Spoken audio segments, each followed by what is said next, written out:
All right, hello, and welcome to this training that I'm entitling Teaching with a Social Justice Framework in Mind. My name is Dr. Derek Riddle. I am an assistant professor of teacher education at California State University, Stanislaus. Before we begin, I just want to kind of preface a few things. So I'm doing some things different in this training that I've done in other trainings in this platform. And that's first, that I'm kind of going off script. I'm hoping that that will be a little bit more engaging than me just reading off a script and sounding monotone. I think in the past, I did that to try to capture my thoughts accurately and precisely. But I also fear that that may be a little bit mundane and monotone and may disengage people, which I definitely don't want to do in a training. The second thing I'm doing differently is I've added my video in the corner.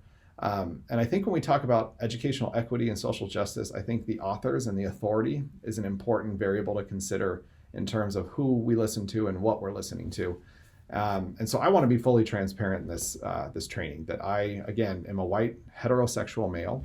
When we talk about equity in society, I have every privilege, and every door open for me in society, unfortunately, is set up for having those types of privileges. And that's the purpose, is we're trying to break down that narrative and trying to create educational equity for all, not just for people like me. But I'm hoping that because of my background with growing up in diverse settings, dealing with different social justice issues regarding classism, having great people call me in when my privilege started to show forth. I'm hoping that those experiences can allow me to lend my voice to this conversation. And I hope that I can provide a perspective that I've been able to incorporate in my journey towards educational equity and equity in society that will be beneficial to those that are participating in this training. So let's go ahead and begin. My objectives are, first, to help you examine and reflect on your role in teaching with a social justice lens.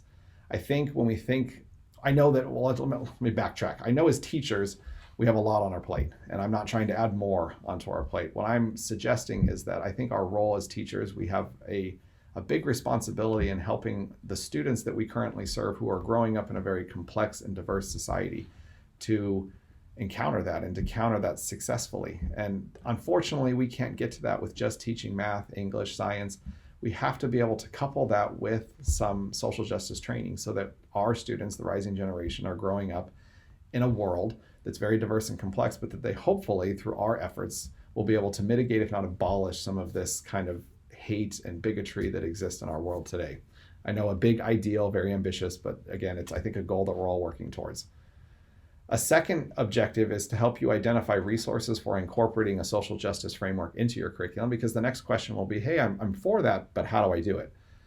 And then hopefully you can walk away, not necessarily that you'll have the opportunity in this training, but that this training will get you thinking about how to apply a social justice framework to your content area.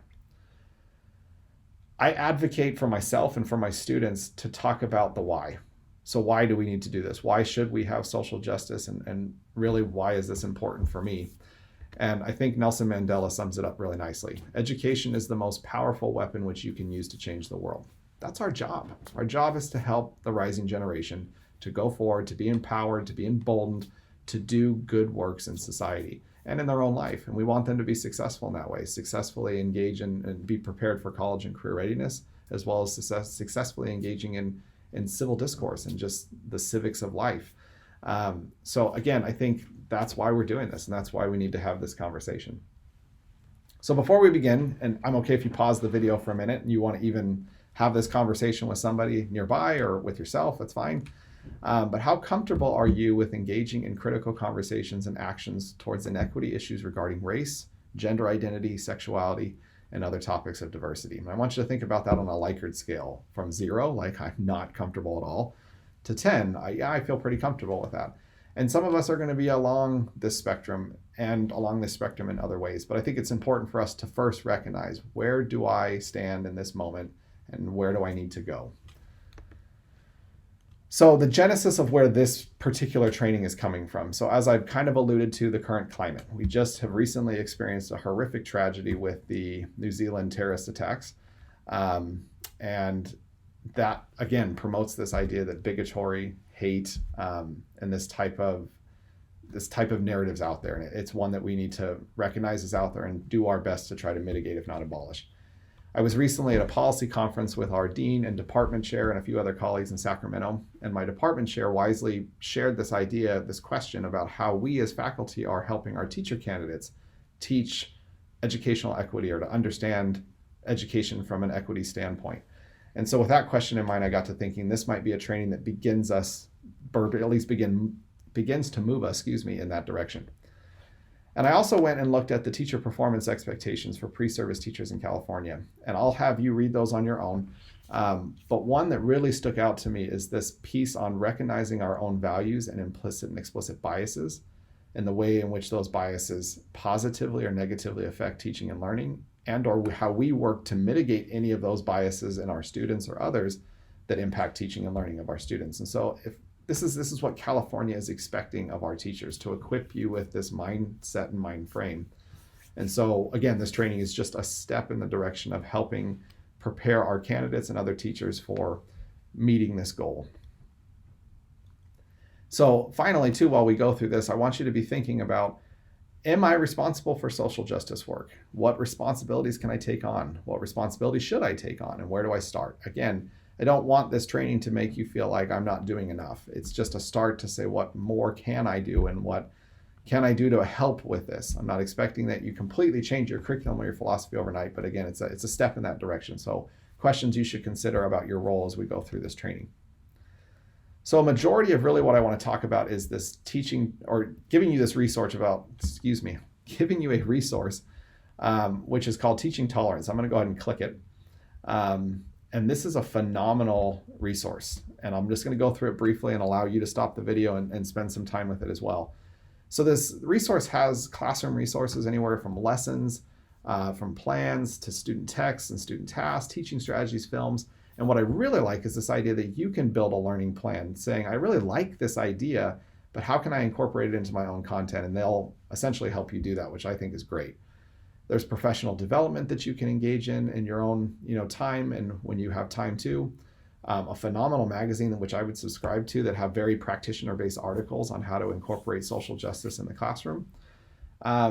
There's some topics that really, I think, define what is social justice and what are topics, as they say, shape our students' lives. And these are all of them. And I know as soon as I hit this one, we start thinking, whoa, church versus state, we're not allowed to go there.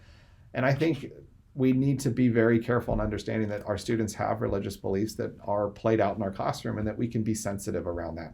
And this really helps us, I think, do that.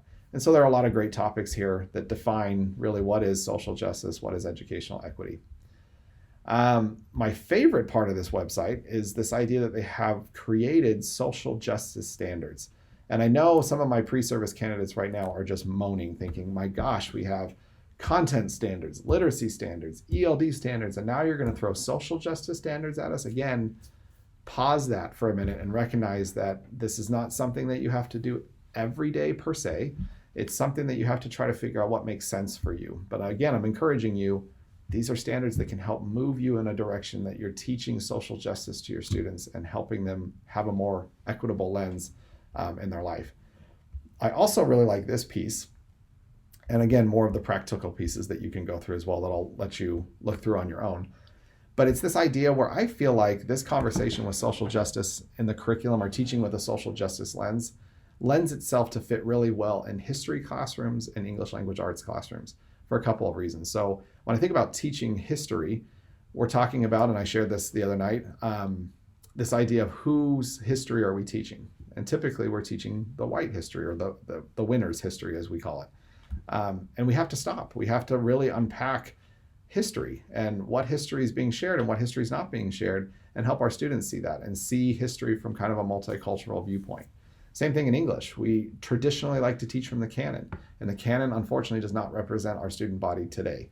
Not to say that you can't teach Shakespeare. To give you some examples, I taught Othello, but I focused on Othello with multiracial relationships.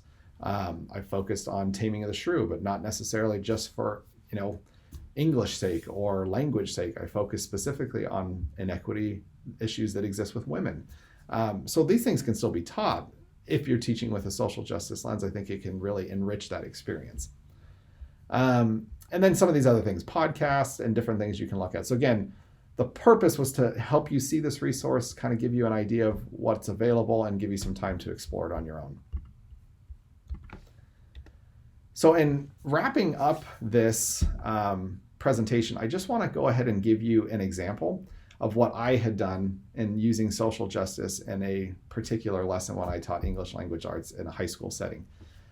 So I gave you this kind of picture here. As you can see, there's a short film on YouTube. You can literally look up in a heartbeat. So I'm going to have you stop for a second and go ahead and look up that video. And I want you to go ahead and watch that video. I want you to engage in this as if you were a student. And I want to show you how I would have taught that. So I'm going to let you pause for a minute. Go ahead and watch that video and then come back. Okay, so now that you've watched that video, I'm going to go ahead and show you, after I've shown that video in my class, which you're probably thinking, well, what was the repercussion of this? What were parents thinking? How did this, because again, this is sensitive of sharing something like this in a classroom. What was kind of the reaction? I'll tell you, I did have a reaction. I had maybe some parents that were upset. I had a principal that had to deal with that, but fortunately I had a principal that was looking at things from a multicultural and an equity lens, and him and I together were able to help call these parents in and help them understand the purpose of me sharing this literature, and so which I want to share with you now. So the lesson progression was, I was trying to teach my students about theme. I was trying to help them understand how an author develops theme. I was using the instructional approach of very much discussion-based collaborative learning, helping them analyze the text, and those are instructional approaches that I think could help them do that. And so some sample questions I would throw out for the actual content that I was teaching. What theme is the author attempting to develop in this short film? I'd have them discuss and do a little collaborative learning, bring it back, have them share their thoughts, coach them through their thinking. And then how does the author utilize literary elements to develop that theme? Now on the flip side, because again, I'm trying to teach content while also teaching social justice, I would have really focused on some anchor standards and domains. So I really liked a couple of the standards, for example, under diversity, and I'm going to scoot forward just so I can read it myself. Having this idea of number 8, students will respectfully express curiosity about the history and lived experience of others, which you can clearly see in that video. In terms of action, students will express empathy when people are excluded or mistreated because of their identities. And this is what I want. I want to teach my students the content, which is helping you read critically, while also having a conversation about equity. And so I'm using the same approach. I'm not having to create a whole new lesson. It's still incorporated into my discussion-based collaborative learning, but in the process, I might throw out some questions like, hey, how is the experience of the LGBTQ+ youth depicted in this video similar yet different from the experiences of a heterosexual youth? And then they can talk about it.